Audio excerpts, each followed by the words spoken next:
Welcome back to another gardening through the week. As you can probably tell by my voice, I have been under the weather, but your lovely feedback on the last video has spurred me on to get myself out of there. And so yeah, let's see what we get done this week.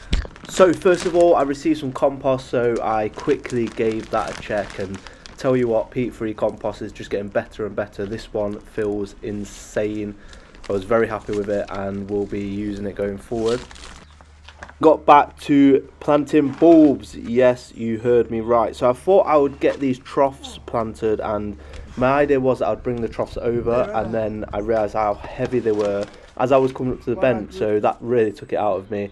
And then yeah, I got to work. So I planted loads of alliums in here and also tulips. So the tulips that I've gone for this year are tulip ballerina, based off the fact that the middle-sized gardener recommended them because they come back really well every year. And so I thought that saves me how many jobs this year. That's how much these bad boys are sprouting at the minute. It's crazy.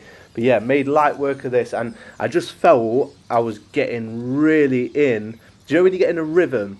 I felt like I was really getting in the rhythm. That was an even longer one. I felt like I was really getting in the rhythm with this, and yeah, making light work of it. So I plan to overplant this with a few plants as well. Last year I went with impatiens.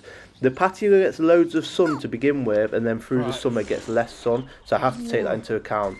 The next one I actually did on the patio. I used my noggin. But yeah, no, so cleared off all the chestnuts and yeah, got to work again. And again, it was just going very, very fast. I think this one was even faster than the last one.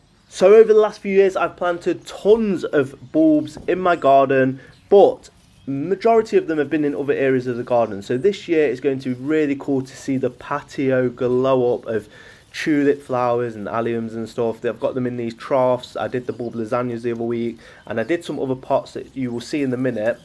Fear not, I will do other jobs like putting water butt on the shed and sorting this water butt out here, and also the drain pipe and stuff like that. I did just think this week I was going to concentrate on some of the easier jobs, because obviously I am recovering from quite a few illnesses now. So yeah, fear not, stay tuned for that. But yeah, no, these are the other pots that I've planted tulip bulbs in.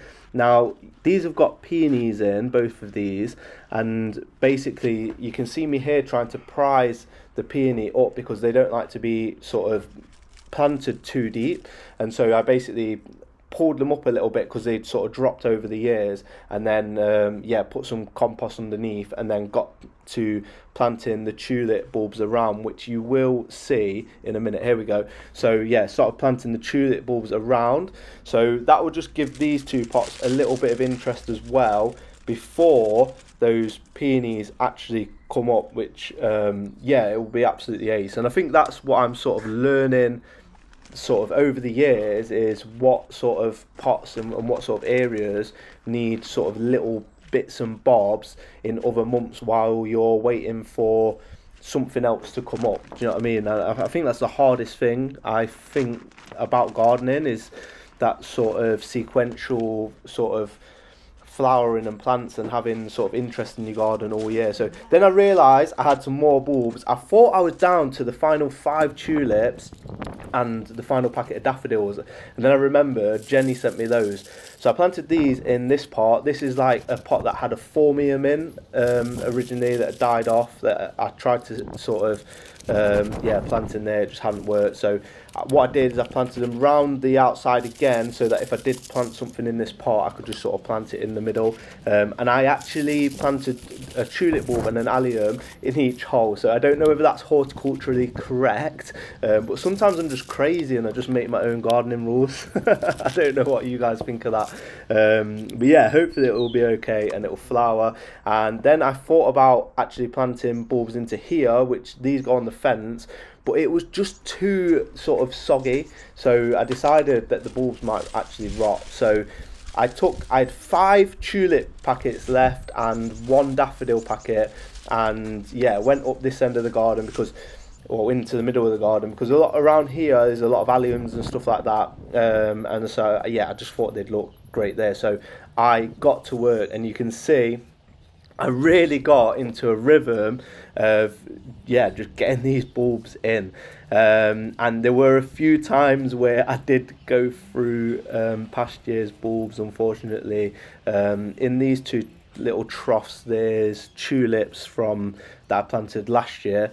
They looked a mint this last year, and yeah, hopefully they'll come up again, but sometimes tulips can be a bit iffy. I planted a few tulips in the middle border as well, and I really started to get excited now because it was on the home run. So I planted a load of tulips in that final bed, and then I was quite happy.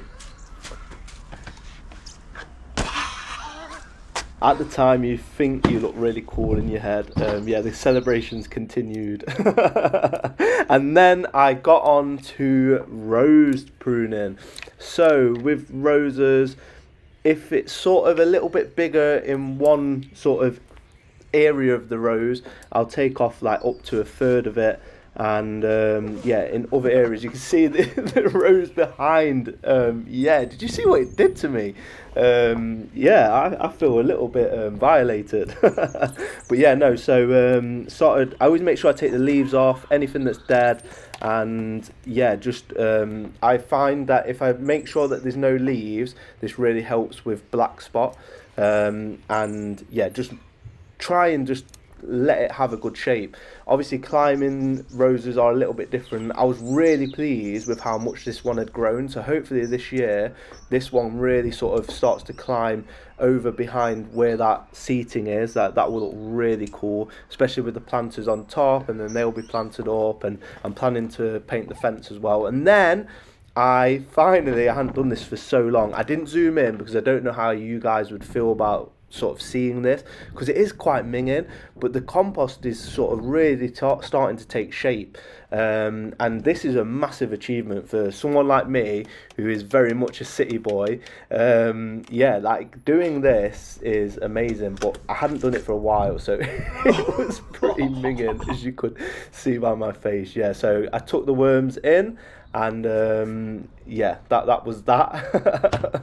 I don't look forward to that job. Then I was trying to find my mammoth onions to sow those seeds, and I couldn't find them. So yeah, that will have to be done in the next week. Hopefully I can find them, because I can't find them anywhere. But what I did see and remember is I've got loads of canna seeds. So if anyone wants any canna seeds, these are Canna Braziliensis, let me know, like I can send you some. And then my little boy threw this mug off the kitchen island ages ago, so I started gluing this up so I can put like a little house plant in there. So yeah, and that's all what I got done over the last week in the garden. Guys, if you can like and subscribe, I'd really appreciate it, but more importantly, look after yourselves, and I'll catch you on the next one.